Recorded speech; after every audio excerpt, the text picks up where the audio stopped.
I'm David with Landmark Roofing. We're just here with Susan. We're putting on a new roof for her today through an insurance claim. So I just wanted to kind of ask her a couple questions on her experience. So how would you describe our customer service at Landmark? Actually, it's been excellent. I've noticed from other contracting work that I've done that I don't have the same level of promptness. When they say they're going to be here at 7 o'clock, they showed up at 7 o'clock.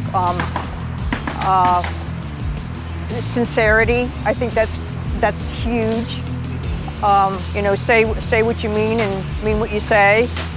And I'm just really impressed with the level of customer service that I've received through Landmark. Yeah. All right, so there you have it. I heard it from the homeowner. We would love to get on your roof, give you an honest inspection to see what it is, and then we can move forward from there.